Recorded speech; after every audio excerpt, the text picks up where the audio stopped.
দুই দফা জানাজা শেষে গ্রামের বাড়ি চট্টগ্রামের মিরসরাইয়ে সমাহিত হলেন প্রবীণ রাজনীতিবিদ ও সাবেক মন্ত্রী ইঞ্জিনিয়ার মোশাররফ হোসেন।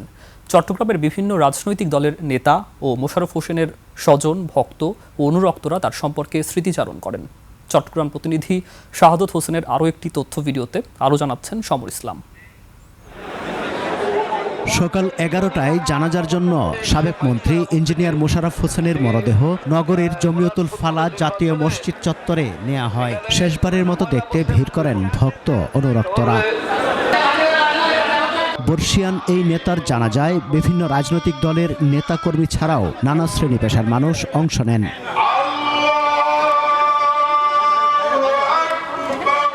সে সময় বাবার জন্য সবার কাছে দোয়া চান ইঞ্জিনিয়ার মোশাররফ হোসেনের বড় ছেলে সাবেদুর রহমান। আমাদের নিজ গ্রাম ধুম ইউনিয়নে আমরা মহাজন স্কুলে ওনার তৃতীয় জানাজায় অংশ নিয়ে city mayor doctor Shahadat Hossain বলেন, চট্টগ্রামের উন্নয়নে তার অবদান স্মরণীয় হয়ে থাকবে। দেশের জন্য ওনার অনেক অবদান আছে।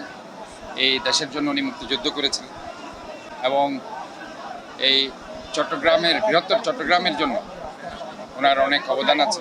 পরে তার মরদেহ নিয়ে যাওয়া হয় গ্রামের বাড়ি মিরসরাইতে। সেখানে দ্বিতীয় জানাজার পর পারিবারিক কবরস্থানে দাফন করা হয়। বেসামরিক বিমান পরিবহন, গৃহায়ন ও গণপূর্ত মন্ত্রণালয়ের মতো গুরুত্বপূর্ণ দায়িত্ব পালন করেন তিনি। সমর ইসলাম, 21 টেলিভিশন।